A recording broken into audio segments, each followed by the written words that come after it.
Ginger Long. Out of the back row, into the net goes Libby Fontanilla, and Hawaii now at set point. And Coach Brian Gimilaro, not a happy man, coming all the way to Hawaii, a place where he has seen so many great battles tonight, not one of them for the beach. Choosing not to use his second timeout. Long again, perfect with the serve, and a good swing, but off the antenna by Janisa Johnson. And Hawaii takes set number 2, 25-16.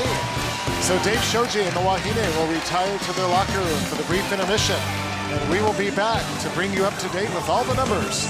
Stick around, everybody. You're watching Wahine Volleyball on OC Sports. Find the perfect gift for every occasion at Big Island Candies. Visit them at their flagship in Hilo at Ala Moana Center or click on BigIslandCandies.com to view their entire collection and place your order today. All right, back with a look at our McDonald's match stats here at the intermission. And Chris, as you look at this, obviously you look at hitting percentage, and you talked about the beach. That was the one thing that you pointed out, hitting 132. Right, and Long Beach State not hitting the 200 they need to win the match. And Hawaii hitting 385, over 100 points above their season average. So Hawaii playing very well in offense, out blocking the beach, digs about even, out acing the beach. So Hawaii playing overall, really solid game. You know what I really like, though? It's not up there, the statistic I really like. In fact, Amita Uiato is distributing the ball so well. She got so many players involved, and she has the middles hitting 28% of the sets. Yeah. She normally is around 15%, so that's a nice jump for her. It's going to make Hawaii's offense much more difficult to defend against. Kind of like what they did the other night. Let's take a look now at the picture plus fantastic frame. I tell you what, the fans, they were dancing in the house.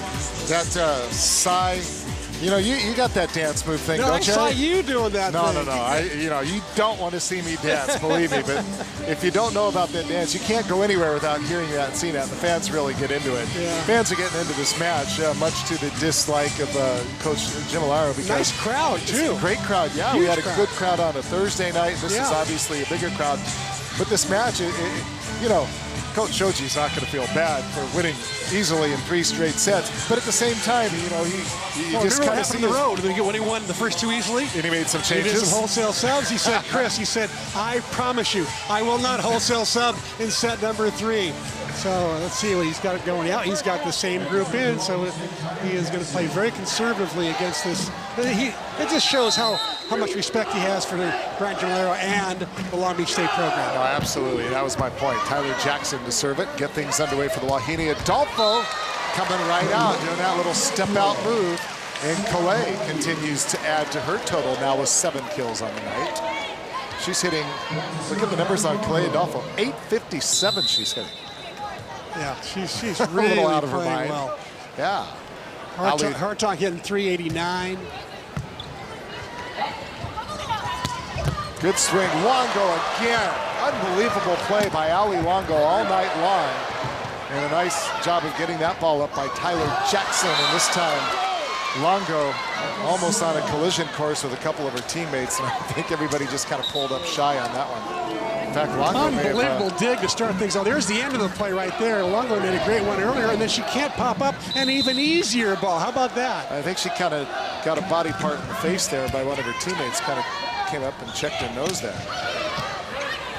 Croson off the block, and a big swing in the roof. And once again, it is Jade Forster teaming up with Mita Uiato. I think Uiato got most of it. Setters loved it. They don't get the block that much, but watch Uiato go up and press over. Right hand turned into the court. Picture perfect block.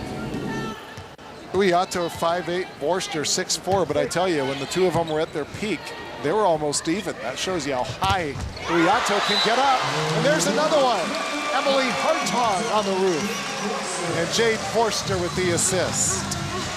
Hawaii really starting to dominate at the net right now. That's Hawaii's 7th block. Uiato's been in on 4 of them. Forster in on 6 of them. 1 solo and 5 assists for Forster. Step up by Mackey, and that's good for the kills and finds the surface just in front of Uiato. Brie Mackey with her 6 kill, did a nice little one-legged takeoff slide maneuver behind the setter. Back to serve for the Beach is going to be Delaney Einer-Swayze.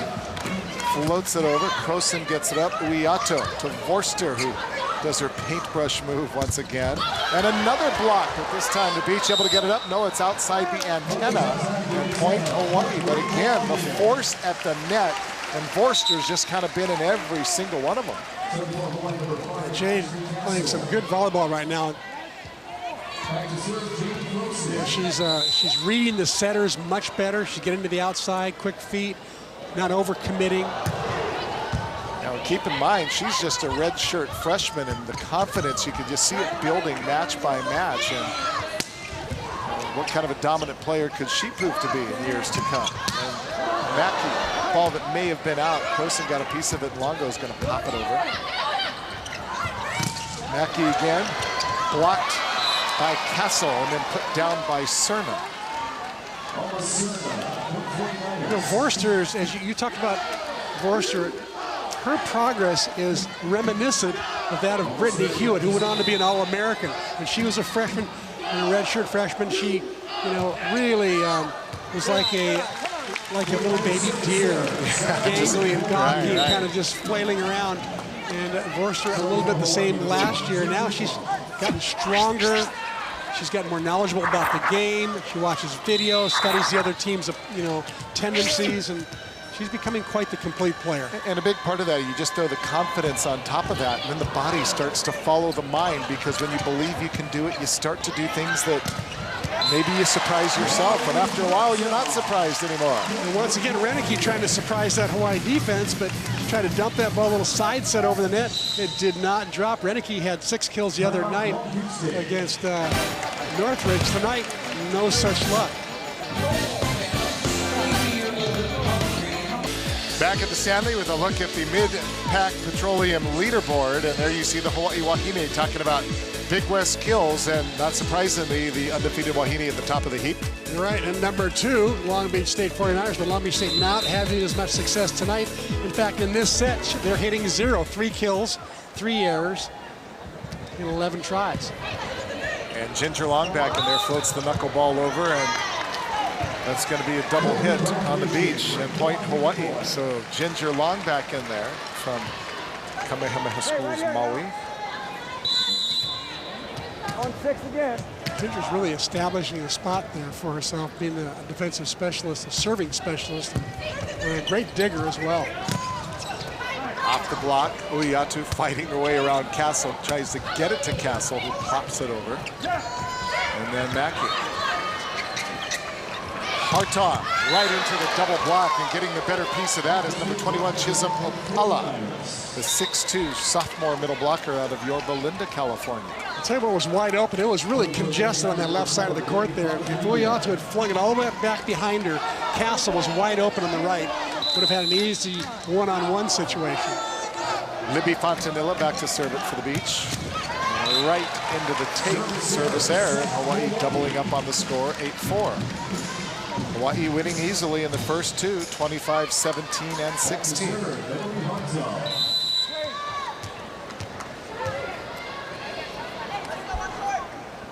Hartog now serving.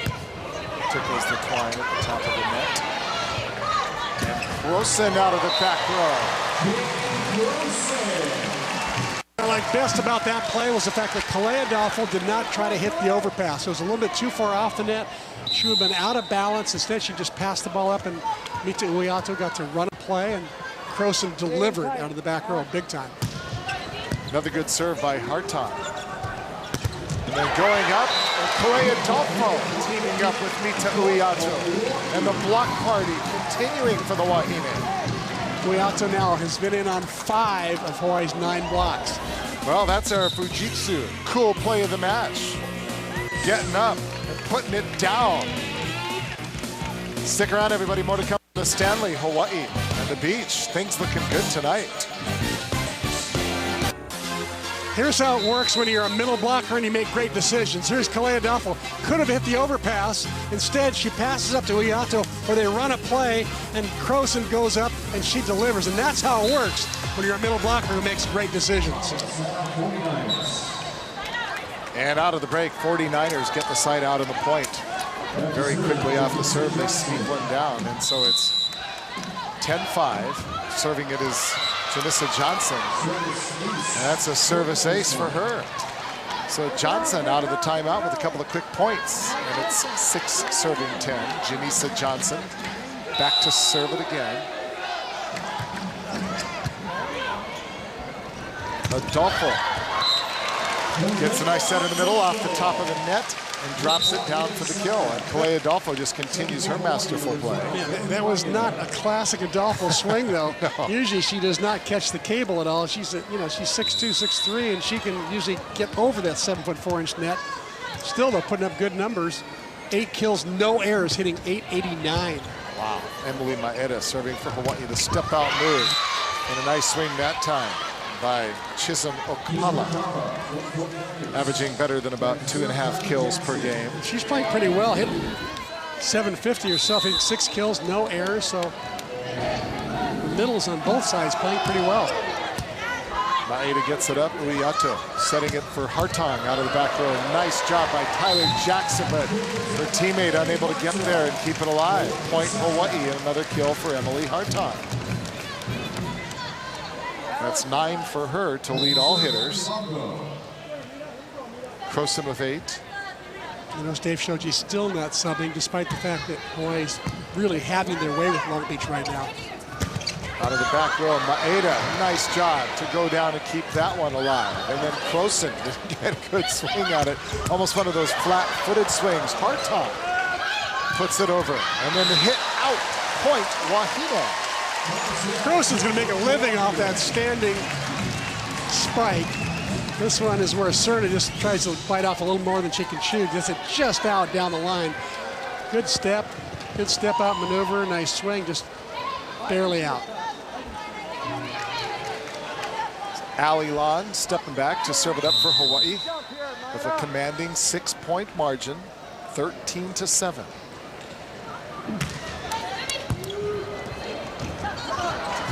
Longo, and then Uiato dumps it over.